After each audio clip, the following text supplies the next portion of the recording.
Hey everyone, I'm here with National Master Todd Bryant for NORMHUNTER Episode 7. Happy Memorial Day to everyone. Todd, how are things with you? What's up, Kostya? Good to be here. Everything is good. I had a pleasant week. I am entering the 70s now in the second batch of 100 problems in Perfect Your Chess. So the puzzles are starting to get tough. Mm-hmm. I was batting about exactly 50% over the course of this week, and I would expect some of them to get quite hard entering the final, I think 28 or so that I have left in the section. In addition, the Tau book has been just like really fun to read. The book is just very lively. Like all of the games are super exciting. He's like pulling these crazy sacrifices out of nowhere every single game. So I read a little extra in the book, and I'm about 20% through the book. So I've finished 20 of the main games, and I'm on page like 100 or so. It's about a 500-page book. So that's been very enjoyable. Oh, cool. So how many games of that are you doing like on a daily basis? It was like two or three on average this week. Um, yeah, but before I was doing one in the Karpov book, but some of his games are like a little shorter, but also there's always the urge to like read another one just because, yeah, it's just very pleasant to go through. Cool, that's awesome. Yeah, we have your training plan up here. Cool to see that you're maintaining it. I think this is like just. I mean, now it's like looking at it is like incredible. You've done like so much over the last like several weeks. That's Yeah, awesome. I think that that like long-term consistency is kind of what I was aiming for when I first contacted you. That's kind of why I wanted to sort of bring other people and some kind of externality into the plan, because doing it on your own, it's very easy to like fall off the wagon like 1 or 2 days in a row, especially like when you miss that second day in a row and just completely stop studying. So it's been nice to keep this up consistently. Awesome. Okay, so what we wanted to do today was do actually a little bit of live chess where Todd will be playing a live game. Actually, if you're interested in playing Todd, we'd be looking for a good opponent for him. He is a national master, so I would say keep that in mind. And we would actually, if there are any like experts in the crowd looking to play a game or masters, um, basically we want Todd to play like a rapid game, like 15 plus 10. He'll be discussing his thoughts during the game. I'll be giving my thoughts on the opinion as well, and his headphones will be off, so he won't hear anything that I'm saying. He can just focus on the game and speak freely. And then afterwards, we'll go over the game, and be a good chance to see like how Todd kind of makes decisions in real time during a chess game. Okay, your game is starting, so I'll let you All play. right. Go ahead and yeah, take your headphones off and Okay. yeah, Good luck, Sonny. good luck. All right, now Sunny. I mean, I guess you could watch the stream, but I would prefer you didn't because I might be suggesting moves and stuff. So, in fact, I think for your sake, mute the stream. You can watch my notes later. Since you're a ChessDojo student, I'm happily gonna give you some advice as well. And I guess we're gonna get a All very right, let's play interesting some King's Indian. King's Indian. I've actually been studying the King's Indian recently. Um, I've been trying to go through it uh, on Chessable. I have a book on Chessable that I sort of custom made out of David Vigorito's books. So the lines are kind of old, but in general, I think the recommendations are quite good. And this is the first time that I've been working through some of the theory more systematically. So I feel a little sharper overall. I'm about like 25% through the two-volume set. Okay, so the Samish is something that I haven't studied so much recently, but Oh, could be dangerous.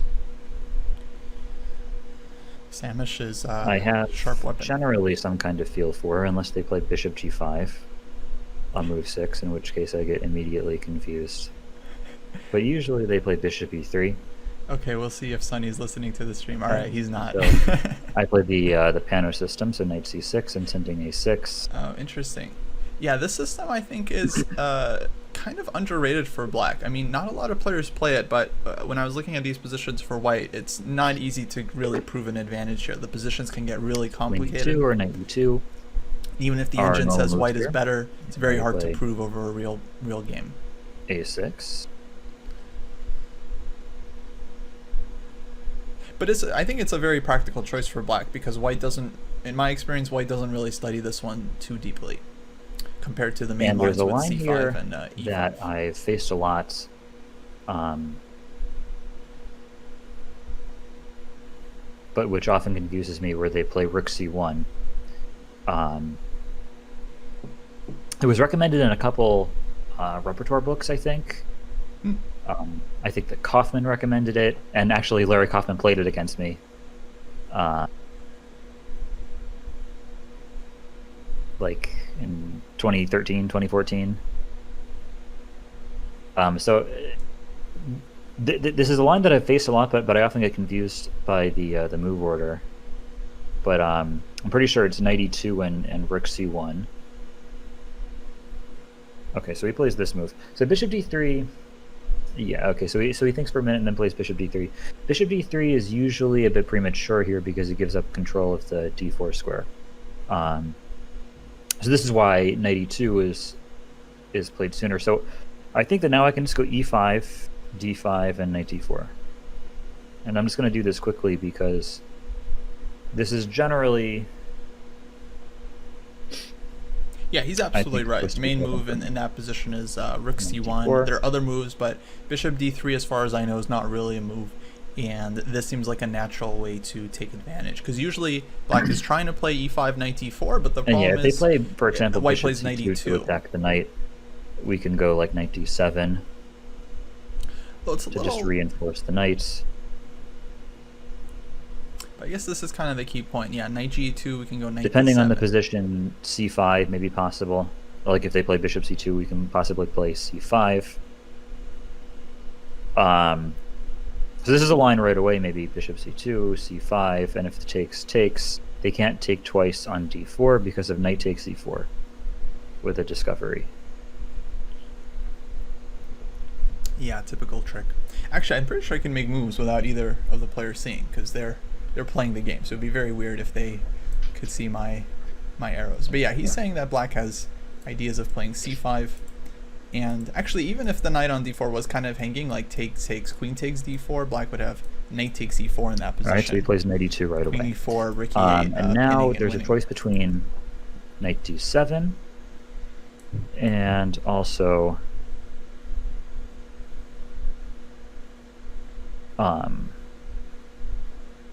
c5.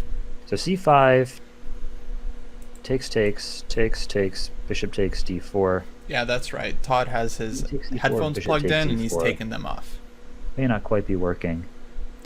Typical sacrifice. Actually, this was featured in one of Jesse's Kasparov test videos. His game against Laputian was in this system where black had this like amazing knight takes e4, rook takes b1, rook b2 like tactics that were pretty sick. And that was with a c5 sacrifice. Okay, so meanwhile we can play and then knight white d7, taking twice on d4, which defends the knight and maybe intends knight c5 one day. Or you can, I think you can usually play knight takes e2 in these positions as well. I'm not sure about that. I think if knight e2, then black is probably just worse. Play knight d7. I think knight d7 is an more interesting try. Just maintain the annoying knight, and it's hard for white to take this one though.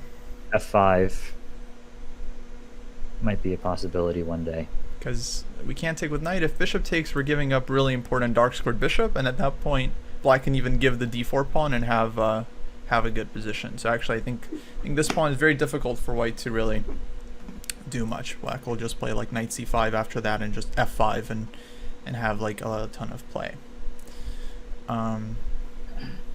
Now, I guess the main question would be what happens if white goes bishop to b1, kind of putting maximum pressure on the knight on d4.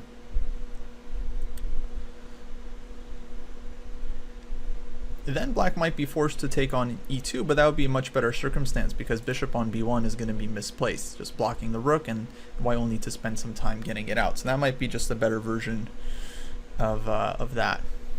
Yeah, I think black is almost never worried about this one. Even if we're losing a pawn, a lot of times like black will play knight f4 in this type of position, bishop takes, pawn takes, queen takes, and giving a pawn just to get the dark square bishop and open the diagonal. Bishop b1 I thought was more ambitious than bishop c2 because on bishop c2 black can at least just take that bishop, yeah, and get the light square bishop, which is a much more important piece. Well, yeah, pawn sacrifices are an important part. Castles looks super risky to me here. Very, very aggressive, especially since black has already played like a6. Could probably just play b5 in this position and have tremendous counterplay. If this was a blitz game, I think b5 would already be on the board. Time control is 15 plus 10. Oh, sorry, you guys can't see the clocks, huh? My bad. That one's on me. So I used this layout from last time when I was just going over the game, so there was no clock. All right, so I'm playing this move quickly. So aside from threatening, let me add some clocks to the board. The cheapo of knight b3. Knight c5 seems reasonable as well. This move looks annoying to deal with because one of my ideas here is to potentially remove this bishop on d3 and then play b5 when my play starts somewhat quickly.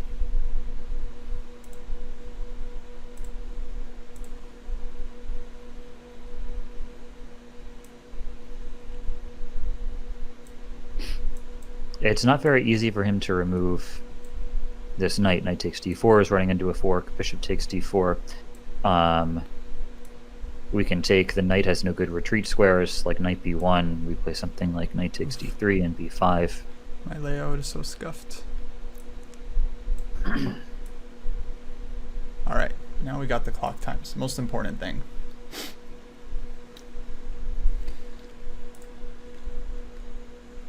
Oh, I can put this here. I had no idea. Wow. Oh my god. Genius. Okay. So yeah, here I thought that the general game plan was to trade the knight and then play some kind of quick b5, just not being worried about sacrificing a pawn. It's trying to open up lines on the queen side. So that's what I'm going to do. Okay, knight c2. I expect queen takes c2. b5 here definitely looks very possible. I don't think black is worried about white taking this one ever. Just the dark square bishop is going to be such a strong piece in that position. I honestly, I'm not sure I like knight c5. I can't explain why for the moment. Somehow to me this move just looked much more natural. Just immediately putting a lot of tension on white because we threatened to take on c4, we threatened b4 in some cases. Maybe the knight goes to b6. I don't know, intuitively it feels like knight c5. I think it's fine, but I feel like b5 was stronger there. But I totally could be wrong. It's just my instinct.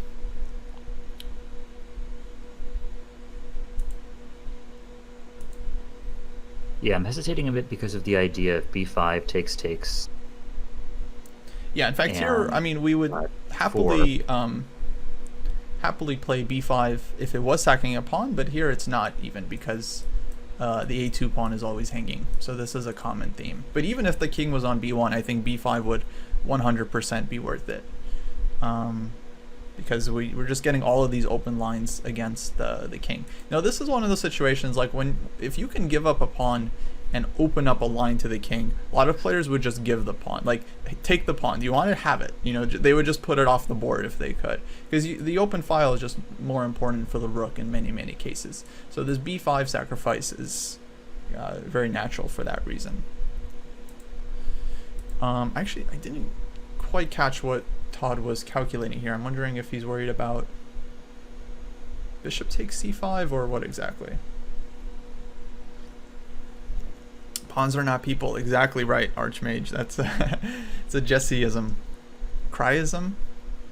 Jesseism. Cryism? I don't know. Formal request for a video on pawn sacrifices. Absolutely. I mean, it's a very deep topic. And it's one of the things that often is a sticking point for players, not wanting to part with their material, which is very natural. They're taught, for their whole chess career, don't give up pieces for no reason, right? But at a certain point, you realize like you can give up pawns if it improves your piece play, especially if you have dynamic chances, but in many cases if you have positional ideas as well. Hey, right, Ponria, back rank brawler. Good to see you guys. I wasn't entirely sure. E5? Ooh, I don't. About B5. I thought they could take, and then either play knight takes, or either play B4 right away, or play bishop takes C5, and take on B5. But the main thing that was concerning me was takes and B4.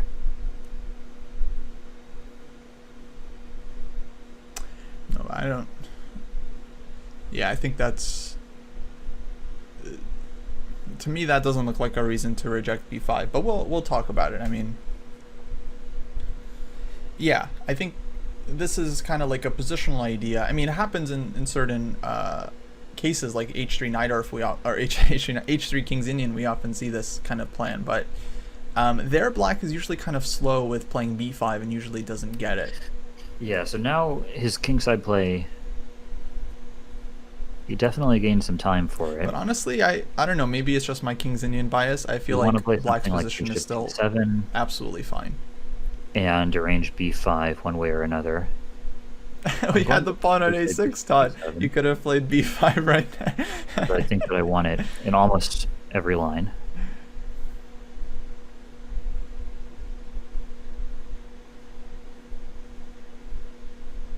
Now it's true he couldn't play bishop d7 on the last move because then b4 would be a real issue. It doesn't look like we have any tempting sacrifices.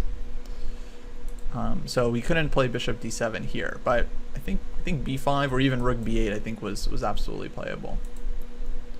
Okay, g4. Yeah, I think white's play is still kind of slow. I mean, he needs a lot of moves to create some play, so black has some time. But black is going to have to figure out what to do.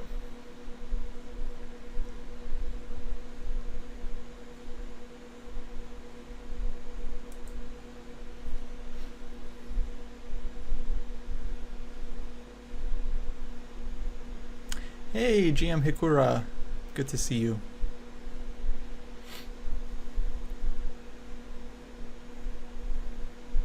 Queen h4, yeah, as a move.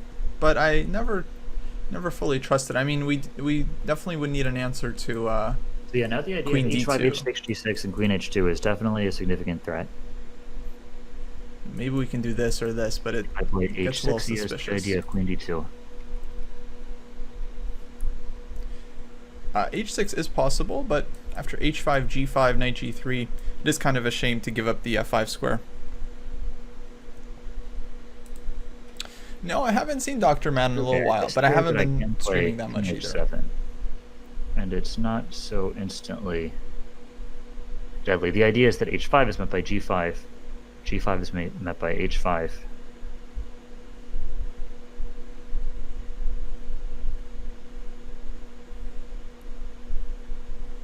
I mean, it's an interesting idea. The position will definitely be playable, but my experience, if white just goes for the grip with knight g3... He plays this quickly, but now we can play g5. I don't see some quick... Problem is not that black is getting mated, but that black is in danger of getting positionally slaughtered, because now this bishop on g7 is just a bad bishop for the rest of the game. That's not the end of the world. So I don't know, it's definitely not over, because like since white is castled queenside, there's always chances for black to kind of open things up, but usually this one strategically is extremely dangerous. Like knight g3, knight f5, if bishop takes, white goes ef, and then maybe even bishop takes c5, dc, and plants this knight on e4, and then black is just like paralyzed, just like can't do anything at all, and white just builds up wherever they want, you know. Continue building on the queen side. That's the problem. So Todd has to be careful to avoid this. Now you could ignore the knight on f5 and just play around it, keep the bishop on the board, and just play for like c6 and stuff, which I think probably is going to be a better choice. a3 is weird. I don't get the point of this one. I mean, playing b4 I think is not what white wants to do for the time being. This relatively quickly.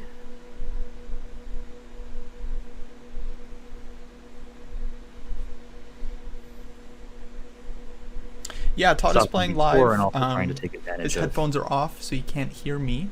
The weakening of the b3 square.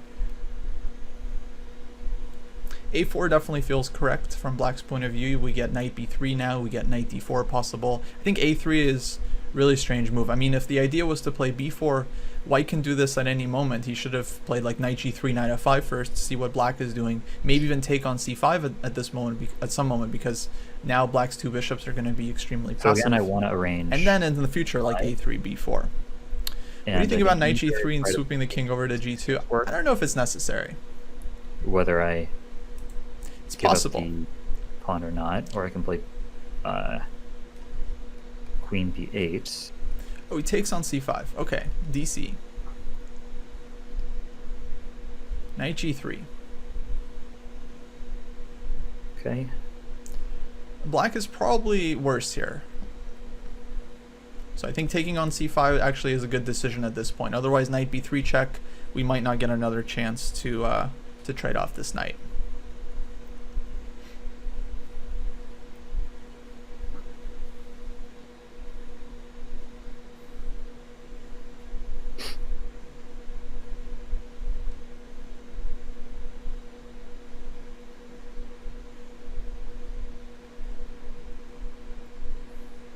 Computer probably hates black. Yeah, I would say computer is gonna say like +2 here.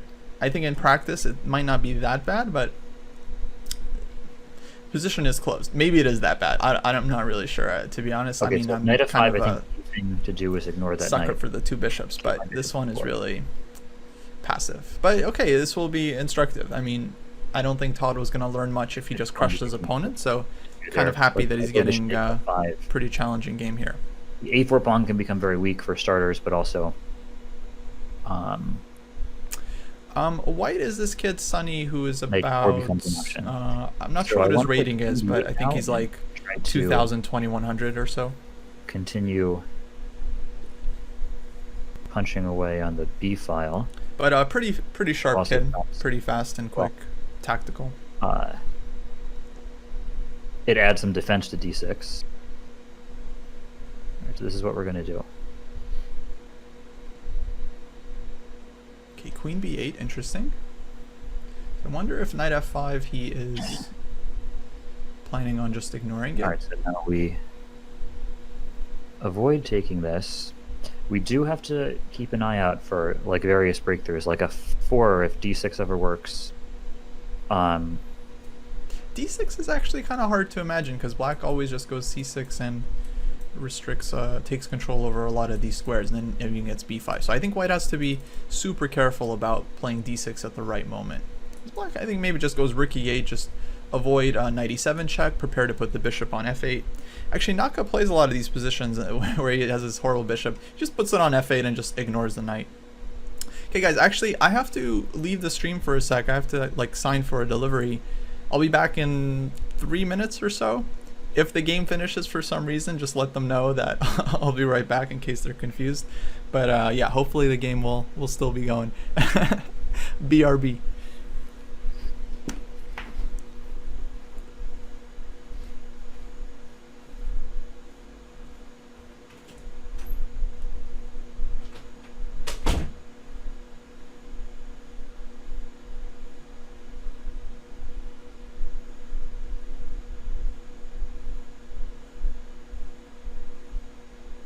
All right, I'm going to play this right away. I was considering the alternative of playing rook a6 to try to prevent d6.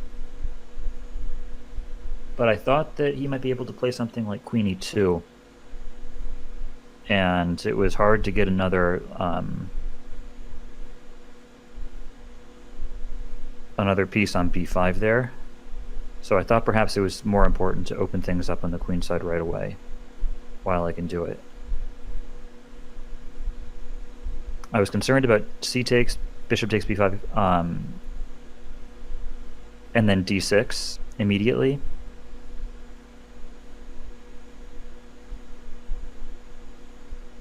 But I thought that again there maybe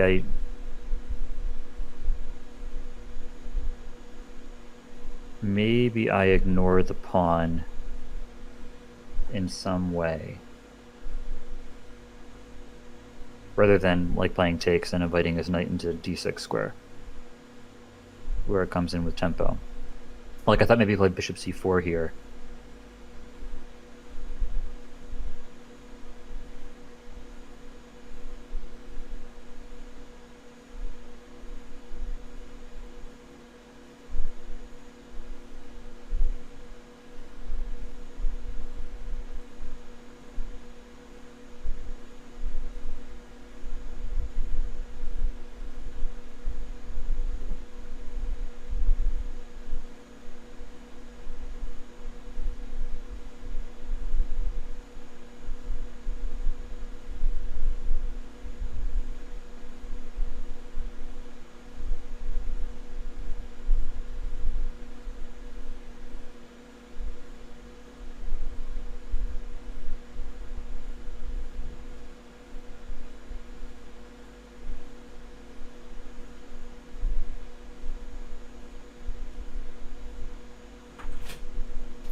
All right, guys.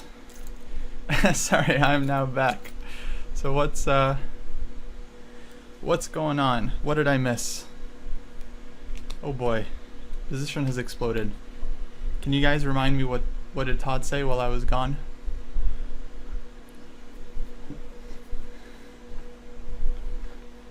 Oro 352. Thank you so much for the donation. All right.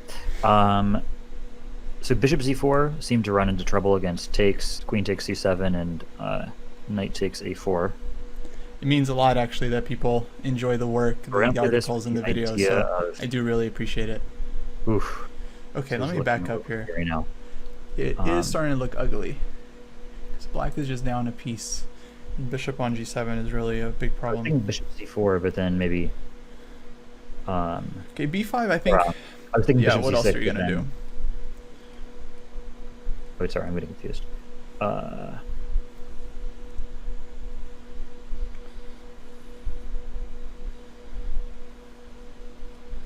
But maybe here bishop c4 is useful.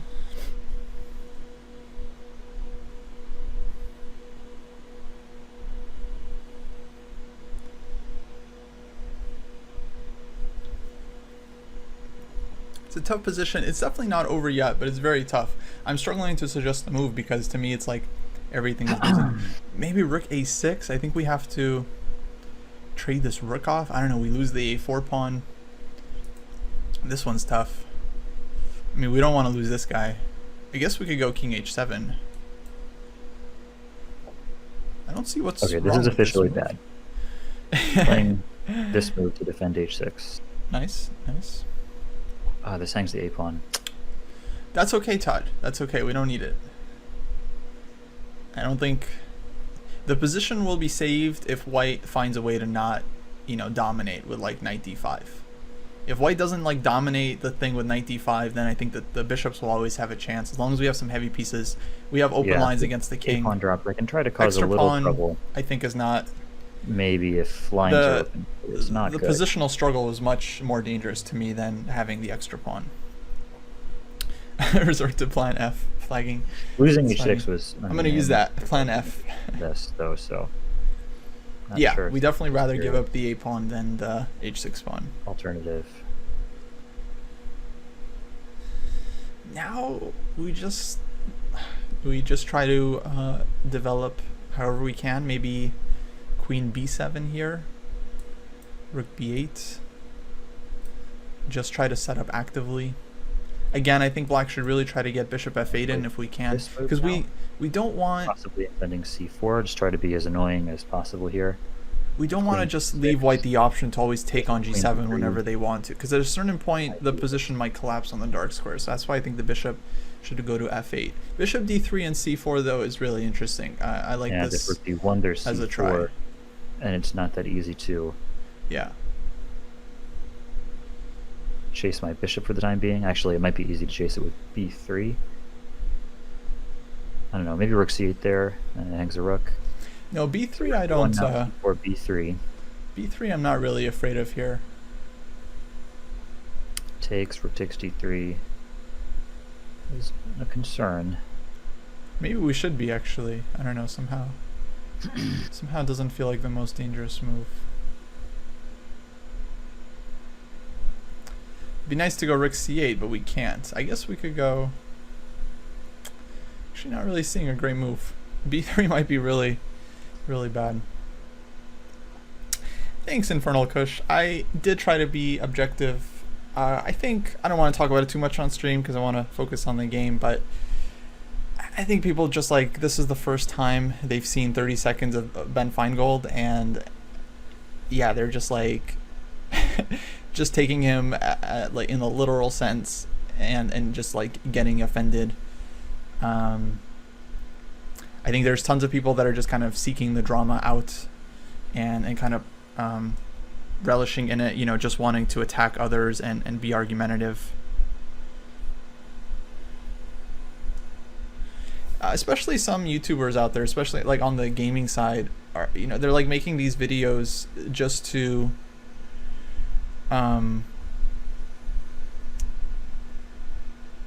like just to cause this rift. You know, there's this narrative they're always trying to push that like people look down on the gaming community, and that might be true, maybe some do, but like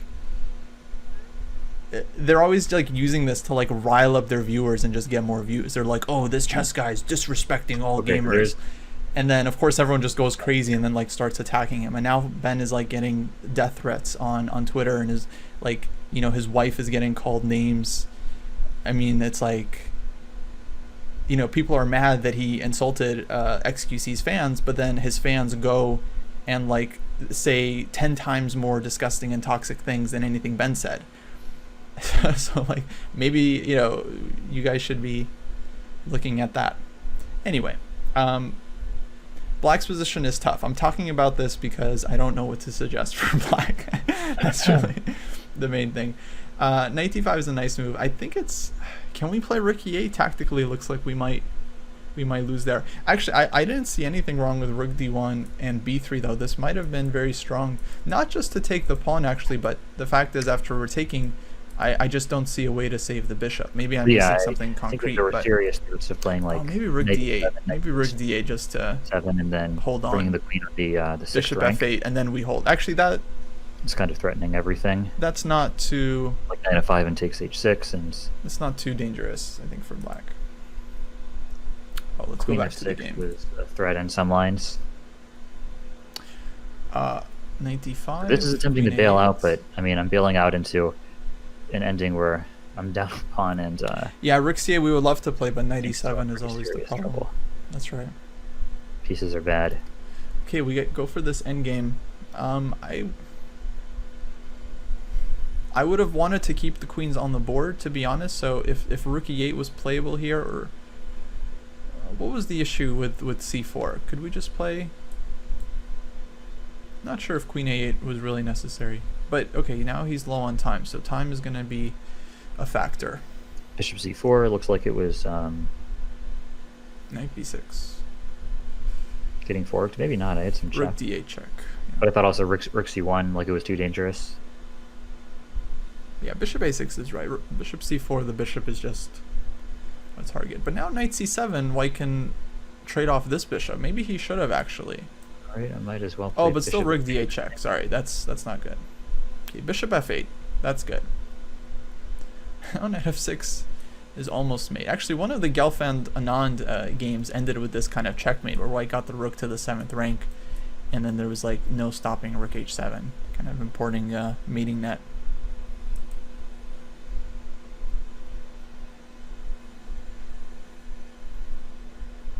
It's unpleasant, but honestly, with the two bishops, there's always a chance. There's always a chance.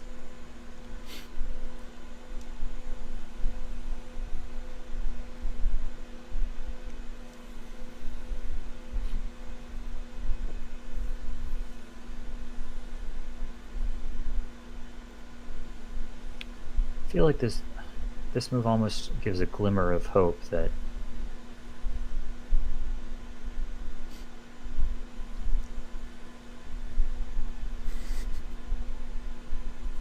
Drinking an acai energy drink.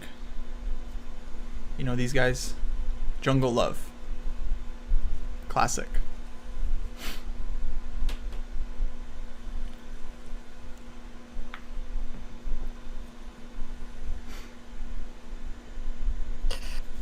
So I thought for a second king c3 I could check, take on c1, play bishop e2, but I guess you can maybe just ignore the f3 pawn. I don't know, maybe not. It's just that pushing the b pawn seems very dangerous there. Bishop e2, b5 takes b6. Yeah, the pawn's too fast.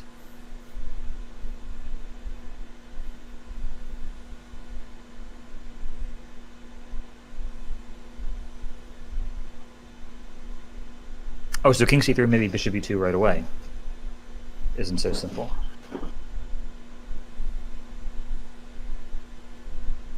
Okay, rook b1.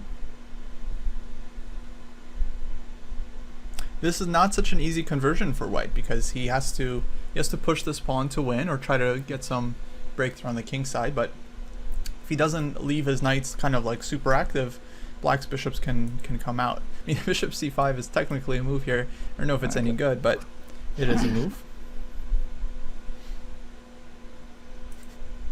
I think we all learned this word molding. So I have ideas I had no idea this was a word until yesterday. A resource. With my rook on b8, it's not so simple to just queen immediately. All right, let's play this quickly. Bishop e2, good. Practical. Probably blundered by Sunny. And just like that, things are unclear. Bishop c4 was a nice try. I mean, seems like he's threatening this one. Actually, not sure what white... I just remembered I had a... oh, maybe knight f6, knight d7. No, then can take on b4. Less frantic, although 10-second increments not like infinite time by any means.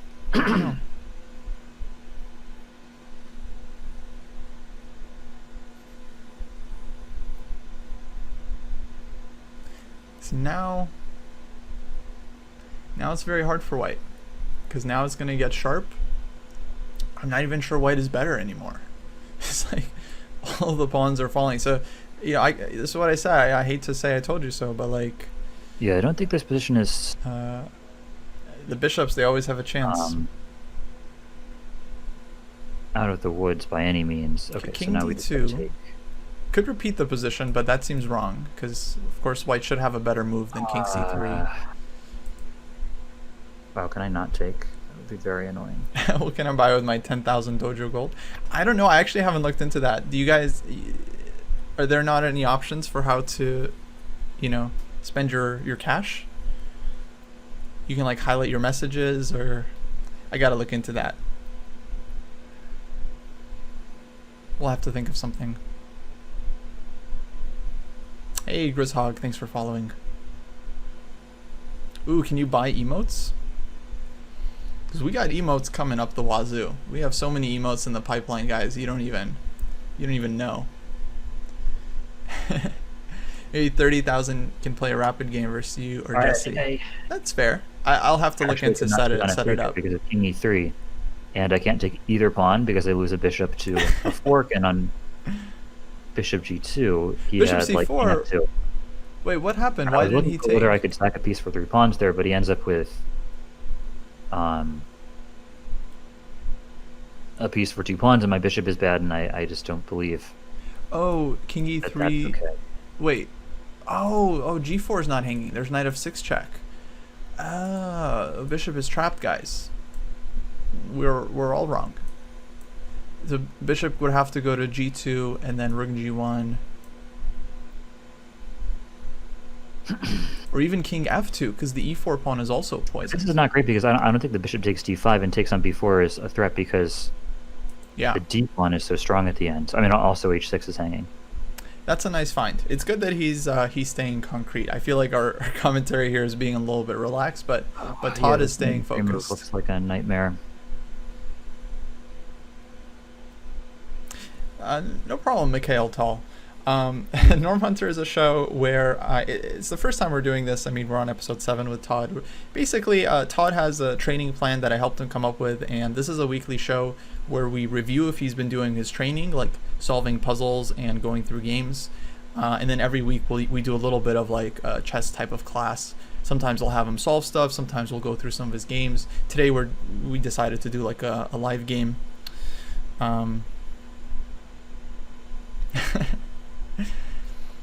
And yeah, in the future, I want to get more folks on the show. Basically, I'm looking for people who are like NMs, FMs, interested in fighting for norms once things reopen, and we get some open tournaments back in person. So yeah, this show is about training players for the fight. Igor needs one more IM norm. He'd be great. Well, Igor sounds like a really strong player, so I'm not sure if I'll even be able to offer him anything helpful. I think he's strong enough to probably just need a grandmaster coach.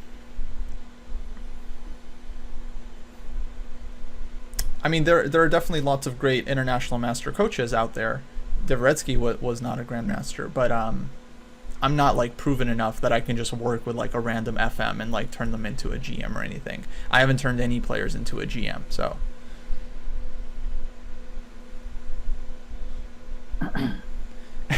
Yeah, well, we didn't have enough emote slots, Tall, in the, for subscribers. So we have to include some emotes for,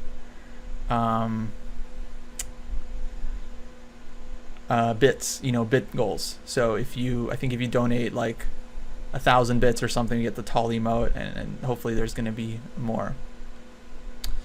Did John Bartholomew convert Andrew Tang into a GM or someone else? As far as I recall, JB was teaching Andrew when he was around like 2200 and got him up to like maybe 2500. I don't know the exact details, but he had a very pivotal role in okay, so ideally he would get mated on f5 in an ideal scenario. What's going on here?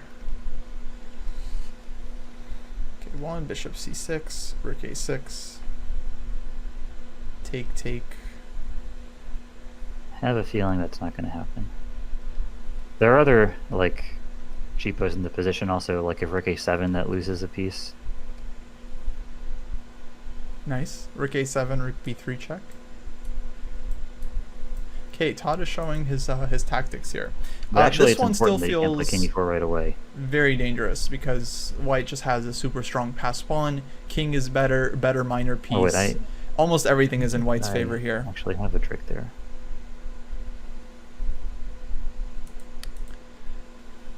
Oh, I don't really know much about JB and Andrew Tang. I don't know. So, okay, but Todd has to move here because it's bad, but it's not lose on time bad. Okay, rook b4.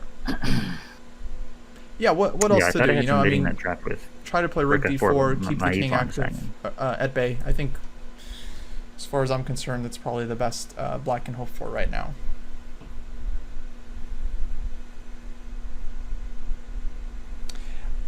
Vishnu, I saw your question. I had some students like gain maybe a couple hundred points over the time that I've been working with. I have a few students I took from like maybe around like 12, 13, 1400 up to like 17, 1800. I'm trying to think if I've turned anyone into a national master even. It's actually pretty rare. It's not an easy thing to do. There are definitely some players that I worked with a little bit that became masters, but I wouldn't say I was like their coach. Just maybe like a one-off training session or something. Okay, yeah, trading rooks I think would be suicidal here for black, because then white never has to worry about any counterplay. This bishop can never attack anything in the position, and so white would just walk the king in on the light square. So yeah, pretty easy decision just to keep the rooks on the board at all costs. I'm sure I've said this before, but one of the most important things to understand about the endgame that you're playing is what piece trades you want to happen and which ones you want to avoid. Am I still looking for norms? Yeah, I mean, that was the plan for this year, was to play some more GM norm events. I actually had one lined up for like the end of March that was canceled, of course, because of COVID, which was a good thing, because yeah, I mean, it would have been, I think, impossible to play given how things turned out. It was right on the cusp where it was like, maybe we could still do it, but it was basically around when the candidates was, so they kind of had the same issue. Yeah, I actually don't know why white played king e2. I kind of missed this moment. Definitely should have played king e4.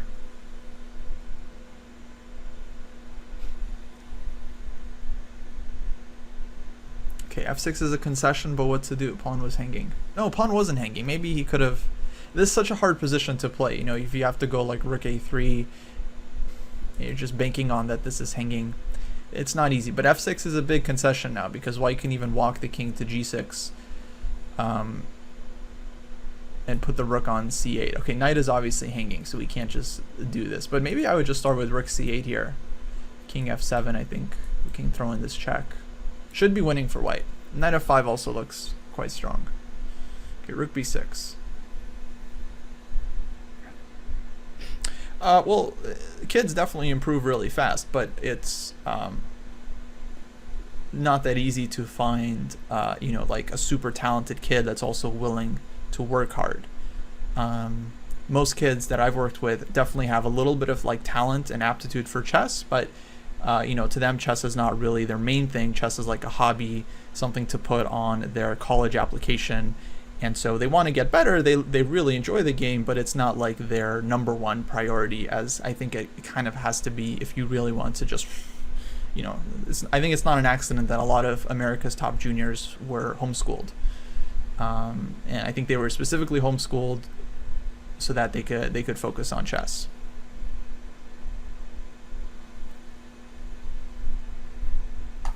Right. It's really the kids that that can focus and take the game seriously that really shoot up. Some of the kids I worked with in the World Youth Championships are so mature for their age. I mean, it's very apparent that they're head and shoulders above everyone else, because they take the game very seriously. They're mature. 7 is the idea. They usually have good sportsmanship, and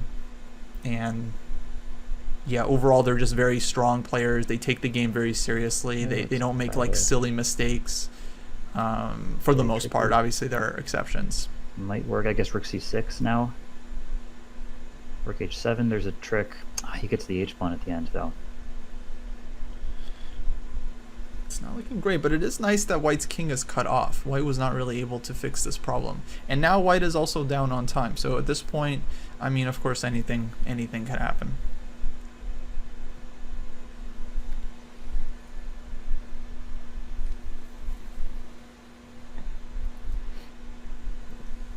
What is this move? Okay, 7. That's annoying. Oh boy. Does this work? No. I think you can even take on h6 here, and should still be winning. Probably have to, actually. I think this black should be fine. Yeah, losing the h-pawn might still be. a6. Yeah, also looks good. Nice move, keeping the knight, controlling d4.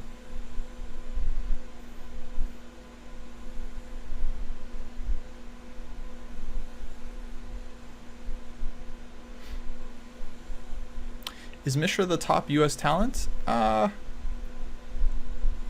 he's the youngest IM ever, right? So, he's pretty up there. I would single out him, maybe Christopher Yu. I'm sure there's other kids that I'm missing. Ah, I think this is so bad. Actually, a couple of the young girls are really impressive, like Rachel Lee, who's Rufeng Lee's younger sister. She's very, very strong. Oh, I'm just losing my vision.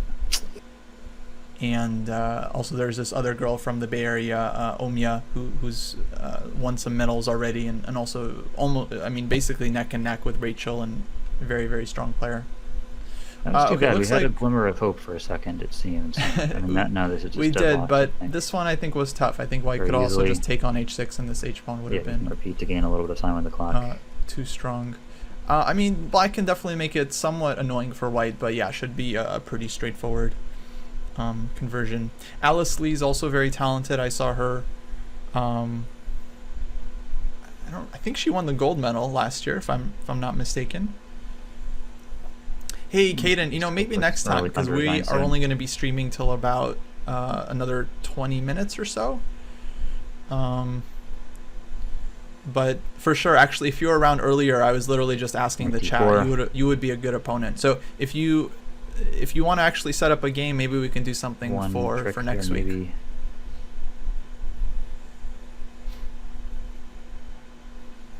Because this was fun. I really like this format, having Todd play. Should not work. Us chatting.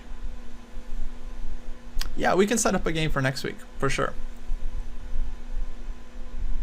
Okay, this move, this move, this move.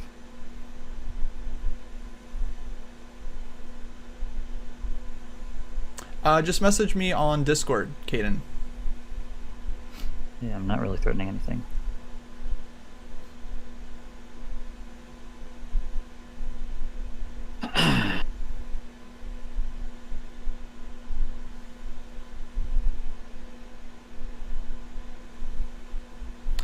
Sometimes I play viewers, yeah. Not too often. Wow. I mean, there's no chances. King f2, take. This one is also fine. Just getting behind the pawn.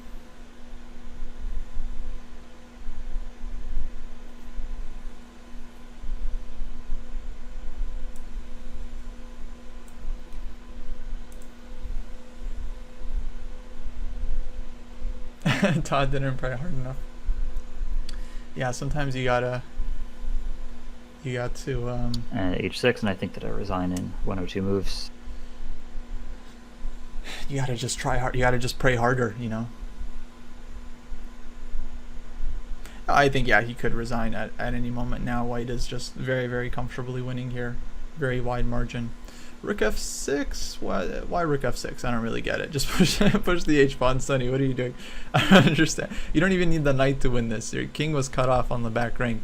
h6, h7, rook g7, check, and promote. Like, I don't know. What's this? What's this hesitation? Okay, rook f4. Do not defend this pawn. There we go. Good. All right, push. Push.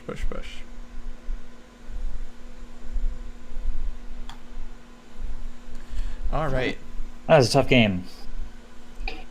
Yeah, somehow I thought that things were going well out of the opening, but once I hesitated with this b5, maybe this b5 move right away was needed, or possibly I just overestimated that position in general. Hey, Todd. What's up? Hey, I'm just sending you an invite so we can go over the game. And hopefully... Oh, Sunny's back. Awesome. All right, nice game, guys. Actually, really interesting game. A lot of like instructive moments in this King's Indian. I think some stuff for both of you guys. So let's go back. Okay, so Sunny, I'm guessing at this point probably you weren't too familiar with this line. Like, you spent a minute on bishop d3. Actually, I've played this from White's point of view. I'm pretty sure, like, yeah, like rook c1, knight e2 are the main moves. Bishop d3 I haven't seen. Bishop d3 I think is supposed to be like a dubious, just allowing e5 too easily. Right. Because normally it's like, yeah, if you go rook c1, e5, d5, knight d4, White just goes like knight e2 here. And then black has kind of a tough choice. I think during the game you were kind of considering going for something like this, right? Yeah, I think this is like normal. I think the computer suggests something like this all the time. You just take the knight on e2 and you just keep developing now. From what I remember, I think white is pretty comfortably better in this type of thing when they trade the knights. Like a lot of times white will play like knight e2, knight c1, black goes e5, d5, knight d4, and then white will go knight b3. So spending like several extra tempi just to trade off these knights anyway. So you might want to check this. I'm not totally sure, but yeah, that's kind of the problem for black. Either we go for this position where I think white is supposed to be better. It's still playable, but it might not be the best, especially since now that we've committed to a6, there's always like knight a4, knight b6 ideas after c5 and cd.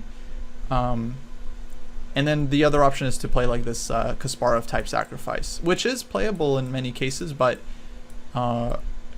it's a pure pawn sacrifice. So if you're not really ready to go into these complications, you might just end up down a pawn. So it's not super easy. But these positions are playable with some like d5 ideas. Yeah, definitely.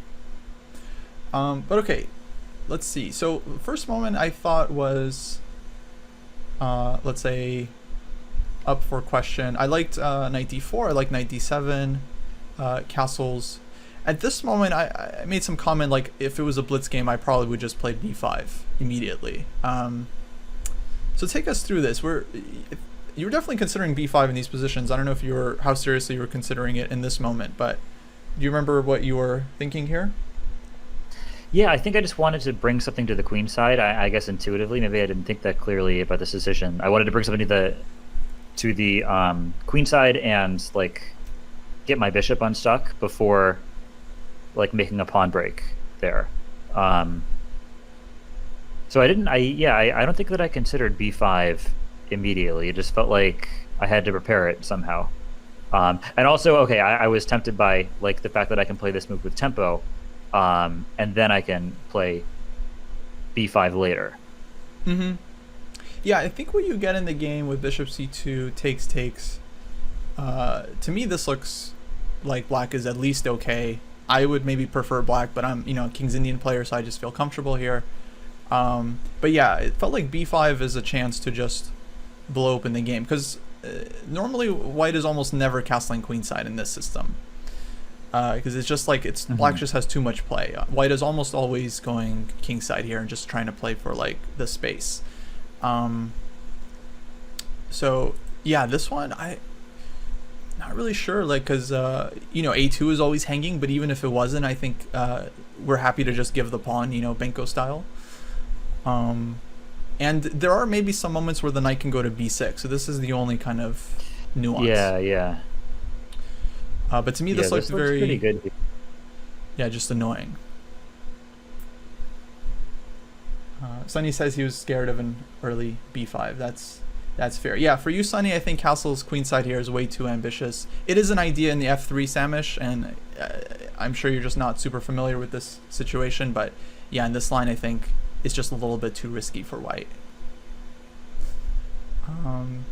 Okay, so knight c5, I think definitely okay, but then, yeah, here you really surprised me by not playing b5, because... Yeah, I like hesitated. I was going to play it like immediately, but I was worried about takes, and b4. Right. And I sort of panicked looking at these lines. I mean, I think that the alternative that I played, like not playing b5, is so slow and bad that we should just go for this anyway. But I was concerned about like here and like takes. Mm-hmm. And yeah, I felt that I could lose control here. Maybe bishop d7.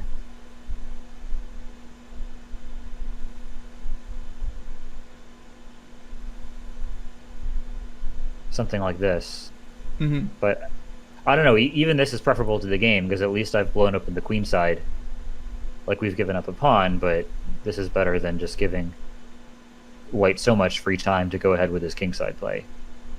No, I mean, it looks like huge compensation. I wouldn't say black is like much better or anything. Maybe he is. I wouldn't be too confident about that evaluation. But it looks like, yeah, you have play. Actually, someone made an interesting point. They wonder if this was a 90-minute game, how drastically different the results would have been. Actually, pretty different, because in a classical game, I think you would have enough time to kind of like realize that this is probably pretty dangerous for white, or at least you have play. Whereas in a rapid game, it's more about your instinct, which actually is what makes rapid and blitz potentially instructive, because it shows you where your instincts are. I would think even knight a6 is probably not that bad, though I think I would prefer knight a4, but even like this, I thought that something like a3 and then my knight is out of play, and my play is like really slowed down. it is. I just think it's like a matter of time before it kind of collapses for white. Like even if we go like thinking even knight b8 might be possible, knight d7, or trying to prepare like That's interesting. c6, Yeah. maybe even this move, and because white is very slow on the king side, it's going to take him many moves, and this king side play is actually kind of like, it's almost a positional threat, like as it happened in the game. So it's not like you're just getting mated just yet. Right. True. So yeah, definitely one thing in these positions, I think you should be a little bit more carefree about playing b5, especially in a rapid game, because even if it's like objectively bad, the fact that you have these open lines, I think makes things very uncomfortable for white. Yeah, that's true. I do often hesitate with these kinds of like pawn sacrifices. Interesting. Sonny said he was afraid of f5. f5 is also absolutely a consideration. Since you have the light squared bishop, you're almost never afraid of like e takes f5 or anything like this. Yeah, I was hesitant to play f5 because I felt that like h4, g4, h5 stuff was coming, and that this would weaken my king side, while the rook on the f file was not so valuable. Oh, sorry. He meant he was scared of f5 if he castles king side. Well, yeah, that's the King's Indian. f5 is coming in every position. So, trying to think, are there any systems where like we just kill this idea of playing f5? Maybe like the h3 lines, actually, Sonny, you might want to investigate, because these are like designed to play against this f5 break. Although even there, black is just playing it in almost every position. The Phi and Kettle lines are also very reasonably safe for black, even if for white, even if black gets f5 and you're not going to get mated. Okay, so yeah, after a5, now it's like, now your play has really slowed down.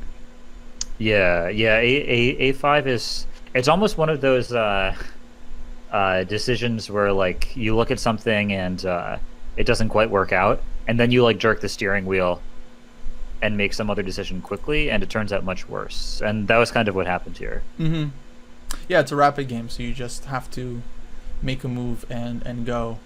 I actually don't think your position is necessarily bad, but maybe maybe h6, this whole idea is not great, because in my experience, I don't know, how are you feeling about your position here before a3? Because I'm not sure about a3. Yeah, I thought that like I had no advantage anymore, but that I was still okay, because I felt like I would have time to play queen b8 and b5, and then I could fight to get some kind of initiative back on the queen side. So I thought that it was like somewhere in the vicinity of equal now. Oh, okay. Yeah, to me, honestly, it looks like white is better. Usually this bishop on g7 is just such a problem that it's like you're playing down a piece. I don't know if a3 is the right way to do it, though. I was strongly just expecting knight g3, knight f5 just immediately. Yeah, a3 definitely looks like it made things more difficult.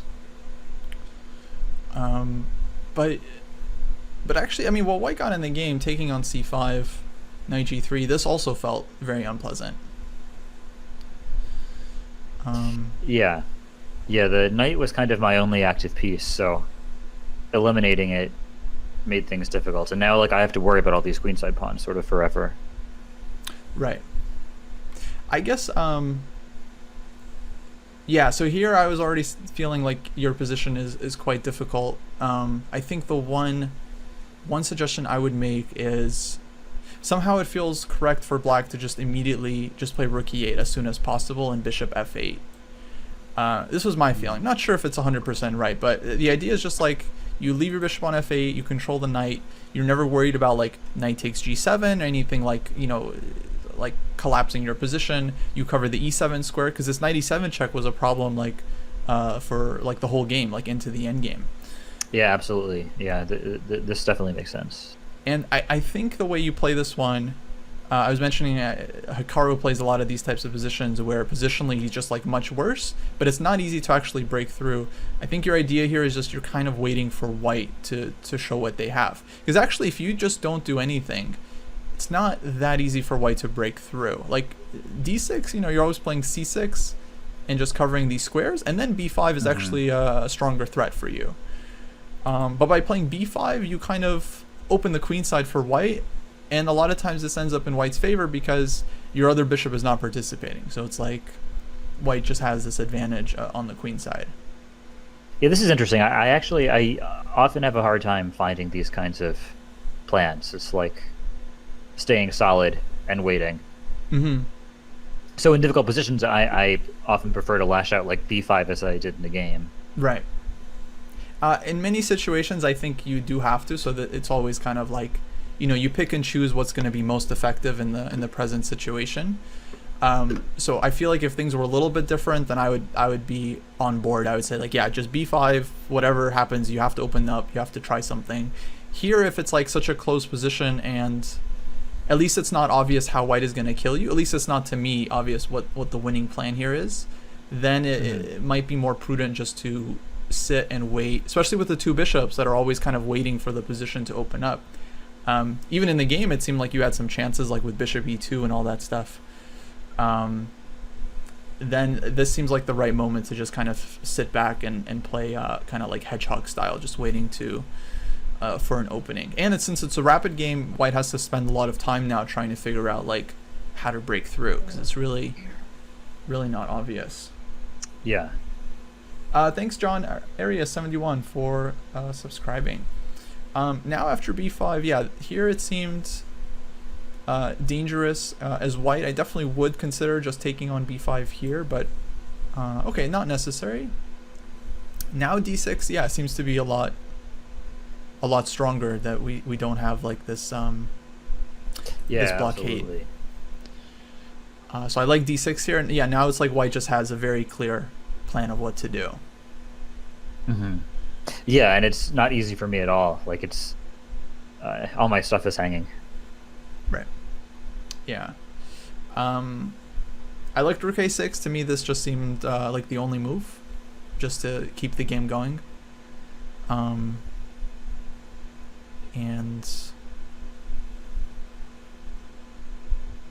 yeah, Sonny, a question for you. What exactly were you afraid of if you grab this bishop? I'm not saying you should have. I think what you got with knight d5 was pretty strong. In fact, this bishop kind of ended up in trouble in a lot of lines, but to me it does feel like this is kind of a very safe advantage for white. Maybe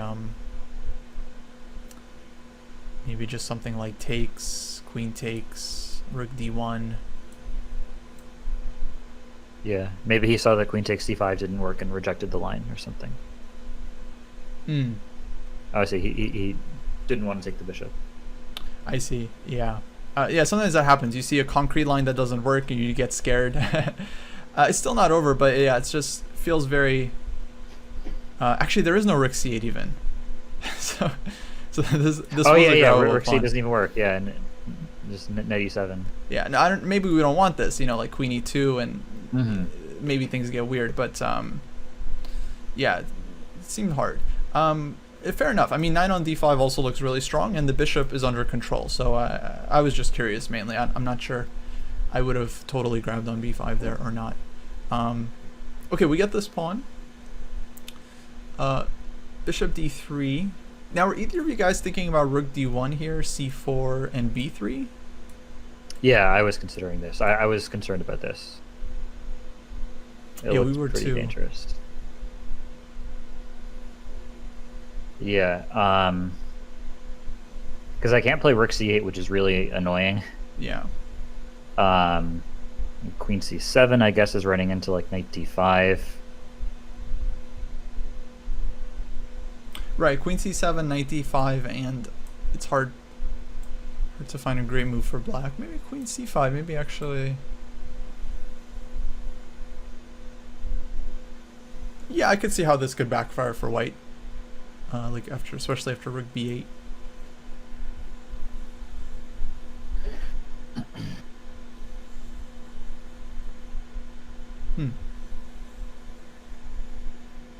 Okay, fair enough. So knight d5? No, I mean white is still doing great. Queen a8, actually, I don't know. I mean, Yeah, so here I was just afraid that he was gonna play some knight e7 check and play like queen c6, and then all my stuff is like knight takes g7 and knight f5 is coming, and I just can't do anything about it. And so queen a8 was kind of desperation to avoid that. Mm-hmm. Yeah. Maybe I can try something like queen b7, just to try to keep his queen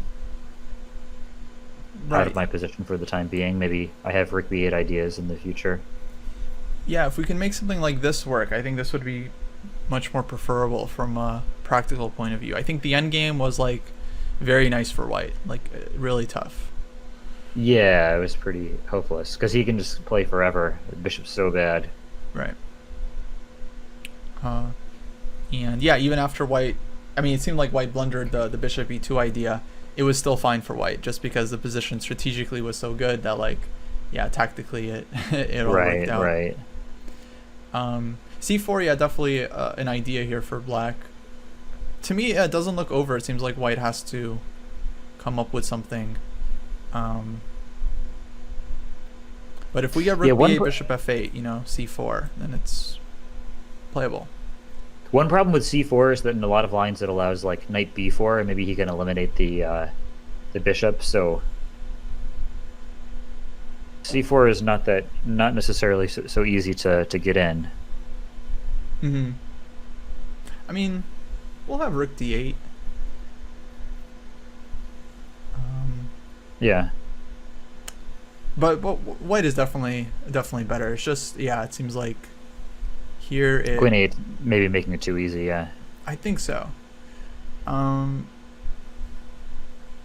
Yeah, now I, again, would have strongly considered... oh, right. I blundered this during the stream, too. Knight c7, rook d8. You don't have to... D8. You don't have to give up anything. Rook c1, bishop f8... b4. I mean... White could wait a little bit, maybe regroup with knight e3 first. Yeah, b4 gave me a little bit of hope, just that it was maybe slightly premature. It's possible, although I didn't see exactly how you take advantage. I mean, this I liked, and especially now your time was low, so you know I think you played this part of the game basically as well as you could, just posing problems, but unfortunately it's like, yeah, just not really enough for black. Now actually good job spotting that you can't actually take on f3 here. Oh, that was so frustrating. I'm sure we all blundered on the stream. We were like, why isn't he taking on f3? And then I heard your reasoning and it's like, oh yeah, whoops. Yeah, that was a bummer, but still, okay, you continue the game, so you know it. Regardless of how ugly the best move is, it's still the best move, so bishop c4 probably had to be played. Yeah, I think so. Knight e3, bishop b5, rook a1. Yeah, I don't know if there were any chances here after this for black. I think, at least I didn't really, even this just felt so unpleasant that I didn't see any great opportunities. Maybe Engine will find something, but there was nothing like apparent to my eyes. I think the game kind of finished logically. Yeah, I don't know. Maybe. Oh yeah, king e2 was weird, Sunny. I don't know why you didn't just play king e4. Maybe somewhere around here there was some hope of, I don't know, something. I don't know. I was looking at like bishop c5 or something, but I guess his knight comes into f5 and everything is falling. Yeah, it's a bummer that the rook trade is really bad for black. Just makes things really easy for white. Yeah. So when it's like white has everything, like better pawn, better piece, better rook, and he can trade rooks if he wants. Not sure if he can trade minor pieces, but I don't think he'll ever be forced to make that decision. Okay, it got a little murky, like, when you took on d6, but yeah, I think that it was just always losing though, because my king is so weak and the h pawn is weak. Yeah, rook a6 was totally fine. Right, Sonny blundered bishop d6. I appreciate your honesty, but yeah, even missing this, it's like, rook a6 I think is just a crushing response. So bishop d6 is not even really not winning anything. Yeah. Yeah, actually, I really like rook a6, I have to say. I was definitely expecting just knight takes h6. And I think white is doing very well here, but rook a6 does feel a lot cleaner. So nice job on this find. Sometimes missing something forces you into finding, like, the critical move, which is good. Other players, I don't want to name names, but I've definitely observed this in ChessDojo. They blunder something, and then their next move comes even faster because they're like on tilt immediately from blundering, and then their next moves are like worse. So I could imagine a lot of players just like snapping on h6. Maybe I would have in this situation, and probably white is doing well, but it's like, yeah, there's a value to trying to find the critical move, and I think this was it. I mean, knight just controls everything, and pawns are just weak. Yeah, rook a6 is so strong. I can't go bishop e7 because of check and takes the bishop.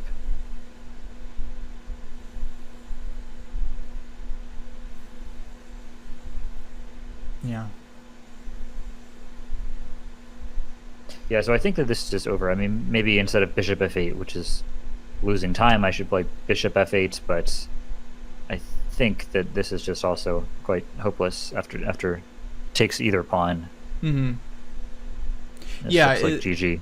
It's pretty much gone. But hey, interesting game. I mean, the structure, like, I feel like even I learned something just like watching the game, or at least gets you get some feeling for the types of ideas. So I gotta get going here real quick, but hopefully you guys found the game. And it's cool. It's like even like a 15-minute game, I think can provide some value in terms of just getting some more experience with the structure. We'll definitely have to talk more about the King's Indian, because I've been meaning to do like a King's Indian show for quite some time now, and there's just like so many rich positions there to explore. Yeah, it's a very deep and difficult opening to play. Mm-hmm. Yeah, absolutely. Kaden NM Yang was asking if you wanted to play another game. Won't be on stream, but yeah, you guys are free to play if you want to. But yeah, we'll be wrapping it up, continuing next Monday. There'll be more streams this week as usual. Jesse will be doing his Wednesday show, Road to 2500. There's a good chance that tomorrow I'll be doing Title Tuesday. Not 100% sure, because sometimes I just wake up and I don't feel like playing Blitz, so I don't do it. But if I am up for it, then I might stream that as well. Yeah, thanks guys for tuning in. Todd, thanks for joining me, and we'll catch you all next time. Thanks everybody. See you next time.